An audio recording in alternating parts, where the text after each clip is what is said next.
మకరం వారికి గనక చూసుకున్నట్లయితే మీ యొక్క రాస్యాధిపతి శని భగవానుడు 3వ స్థానంలో కుజుడితో కలిసి ఉన్నాడు. ఇది మంచిదే. క్రూర గ్రహాలు ఎప్పుడైతే మీకు 3వ స్థానంలో ఉంటాయో, ఈ 3వ స్థానంలో ఉండేటువంటి గ్రహాల యొక్క స్థితిగతులు మీకు కొంచెం పరాక్రమాన్ని, కమ్యూనికేషన్ రంగాలకు సంబంధించిన విషయాల్లో కొంత స్ట్రెస్ని ఇస్తూ ఉంటుంది. కాకపోతే కొంత ధైర్య సాహసాలు కూడా ఇస్తూ ఉంటుంది. ఇక 2లో ధనస్థానంలో రాహువు, పంచమంలో శుక్రుడు, చతుర్థ భావంలో రవి బుధుడు, 6వ స్థానంలో గురువు, అష్టమ స్థానంలో కేతువు. ఇక చంద్రుడైతే మీకు ఈ 15 రోజుల పాటు 7 రాసులు తిరుగుతూ ఉంటాడు.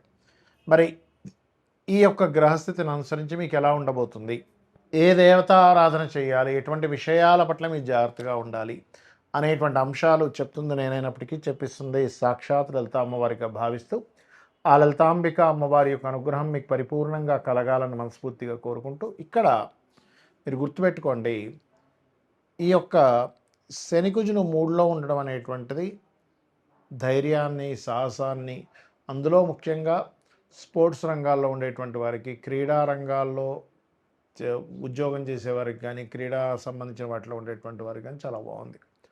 ఆన్లైన్లో చేసేటువంటి వ్యాపారాలు ఉంటాయి కొన్ని, అది బ్యూటీ రిలేటెడ్ అనుకోండి, మెడికల్ రిలేటెడ్ అనుకోండి, లేకపోతే ఫ్యాషన్ రిలేటెడ్ అనుకోండి, బట్టలకు సంబంధించింది అనుకోండి, ఆన్లైన్లో చేసే వ్యాపారాల మూలంగా మీకు ధనయోగం ఉంది. అలా ఆన్లైన్ అంటే బెట్టింగ్స్, లేకపోతే గుర్రెం పందాలు, ఈ క్రికెట్ బెట్టింగ్లు, లేకపోతే ప్యాకెట్లు కాదు, బాగా అర్థం చేసుకోండి. అలాగే గవర్నమెంట్ రిలేటెడ్ సంబంధించినటువంటి ఉద్యోగంలో ఉండేటువంటి వారికి కొన్నిసార్లు చూడండి, మనకి గవర్నమెంట్ అలాట్ చేస్తుంటాయి కొన్ని గృహాలవి, అటువంటివి లభించడానికి అనుకూలంగా ఉంది. సంతానం కోసం ప్రయత్నం చేసేటువంటి వారికి చాలా చక్కటి ఫలితాలు వస్తాయి.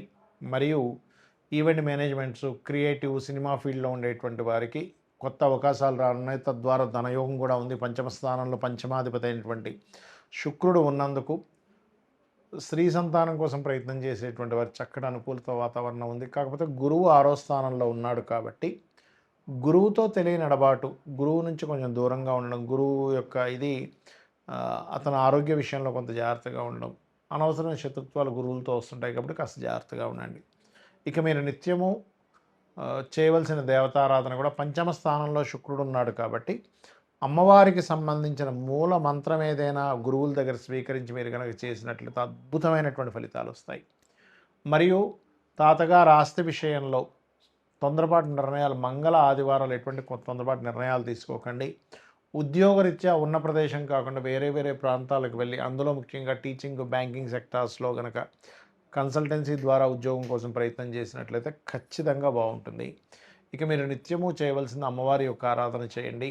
కొంచెం మీరు ఎవరితోనైనా మెసేజింగ్ కానీ మెయిల్ కానీ చేసేటప్పుడు 3లో శని కుజులు ఉన్నారు కాబట్టి కాస్త చూసి ఆలోచించి చేయండి. ఒక్కొక్కసారి మనకు తెలియకుండా మన మనసులో ఎటువంటి దురభిప్రాయం లేకపోయినా మనం అక్కడ చేసేటువంటి ఆ ఎక్స్ప్రెషన్ వల్ల అవతల వాళ్ళు ఇంకో రకంగా ఆలోచించుకునేటువంటి స్థితిగతులు ఉంటాయి. ఇక మీరు నిత్యము చేయవలసింది అమ్మవారి ఆరాధన. అందులో ప్రధానంగా ఓం నవవిద్రుమబింబ శ్రీ న్యక్కారిరతనచ్చదాయ నమః అనే మంత్రం చేయండి, లేదా ఓం కర్పూర వీటికామోద సమాకర్ష దిగంతరాయ నమః మంత్రం చేయండి, అనే విధాలు బాగుంటుంది. ఇక్కడ మనము గోచార ఫలితాలు చెప్పుకుంటూ ఉంటాం, కానీ గోచార ఫలితాల కంటే కూడా అతి ముఖ్యంగా మీరు చూసుకోవాల్సింది మీ జన్మజాతక ఫలితాలు. అది ఎలా చూసుకోవాలి, మీకు చంద్ర నక్షత్రము, చంద్రరాశి ఎలా ఉంటుందో, పలానా నక్షత్రం పలానా రాశిని చెప్పుకుంటుంటాం కదా, అలాగే లగ్నము అనేటువంటిది ఉంటుంది. అది ప్రతి 2 గంటలకు ఒకసారి మారిపోతూ ఉంటుంది.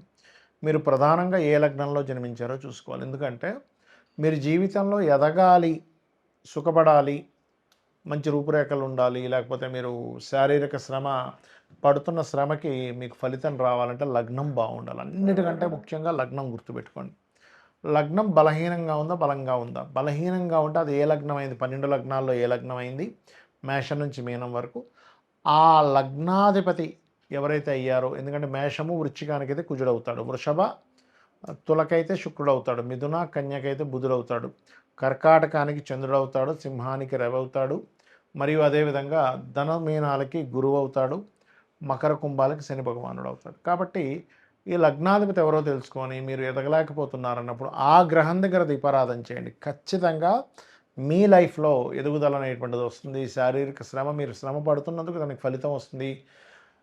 తక్కువ ఆదాయానికి ఎక్కువ శ్రమ పడడం కూడా తగ్గుతుంది, గుర్తుపెట్టుకోండి.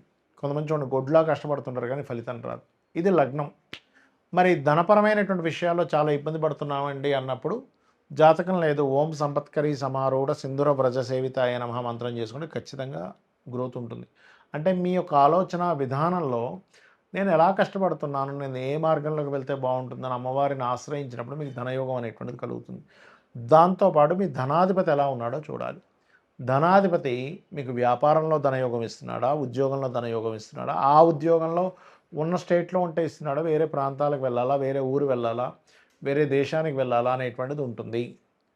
అది మెడికలా, మార్కెటింగా, లేకపోతే ఫుడ్ రిలేటెడ్ వాటి మూలంగా ఉందా అనేటువంటిది చూసుకోవాలి. అందుకే చిన్నపిల్లలు చదువుకునేటప్పుడు కూడా మీ అబ్బాయి యొక్క విద్యాస్థానానికి ధనస్థానానికి ఉండే లింకుని చూసి దానికి సందర్భంగా అంటే దానికి అనుగుణంగా మీరు కనుక చదివించినట్లయితే వాళ్ళకి ఉపయోగపడుతుంది. ఆ చదువు లేనట్లయితే కొంతమంది చూడండి ఏదో చేస్తారు కానీ పెద్దగా ఉపయోగపడలేదండి అంటూ ఉంటారు. అటువంటివి జరుగుతూ ఉంటాయి.